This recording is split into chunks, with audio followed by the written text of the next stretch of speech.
we'll be deriving the quadratic formula using the standard quadratic function ax squared plus bx plus c equals to 0. The first thing I'm going to do is to divide both sides of the equation by the coefficient of x squared. And when I say coefficient of x squared, that is equals to a. So this is ax squared divided by a plus bx divided by a plus c divided by a is equals to 0 divided by a. All right, so this first part, the a is gonna cancel out.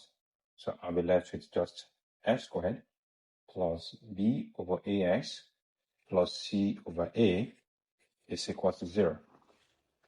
All right, so I'm gonna move this constant to the right hand side, so that we have x squared plus b over ax is equals to 0 minus c over a. And then we have x squared plus b over ax is equals to negative c divided by a. The next, I'm going to complete this square by taking the coefficient of x. The coefficient of x in this case is b over a. I'm going to multiply that by 1/2, which is a over 2a, and then square the result. Okay, so I'm going to add this to both sides.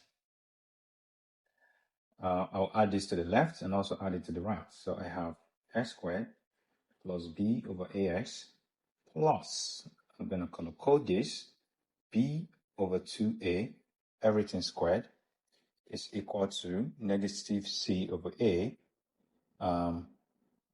plus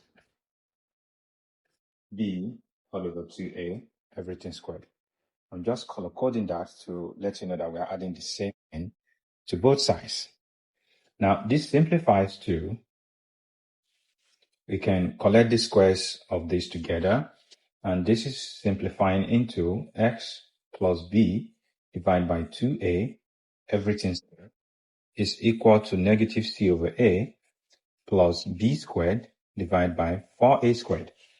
And then we have x plus b divided by 2a squared is equal to, I'm going to solve the fraction on the right hand side. The LCM is 4a squared. 4a squared divided by a, that's going to give us 4a. Multiply that by negative c, you have negative 4ac. And then plus 4a squared divided by 4a squared, that is of course equals to 1. Multiply that by b squared, and I'm going to be left with b squared. So this is x plus b divided by 2a, everything squared. I can rearrange this.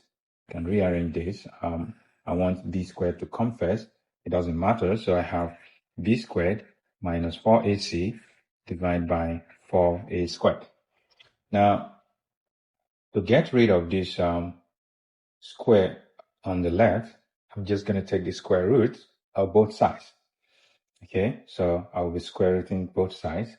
If I take the square root of both sides, these two on the left is going to go away. So I'll be left with x plus b divided by 2a is equals to plus or minus the square root of b squared minus 4ac divided by 4a squared. Okay. We can take the square roots of the right hand side one after the other. The square root of b squared minus 4ac, we don't know for sure the values of b squared 4ac, so we're going to leave this in short form. So we have b squared minus 4ac. We can have a perfect square root for that. But for 4a squared, we're going to have the square roots to be equals to 2a, because if we square this, we're going to have 4a squared. Subtracting b over 2a from both sides, we have x equals to b divided by 2a plus or minus b squared minus 4ac divided by 2a. We have a common denominator, so we can write this to the common denominator as 2a negative b plus or minus the square root of b squared minus 4ac. And this gives the quadratic formula. See you in the next video.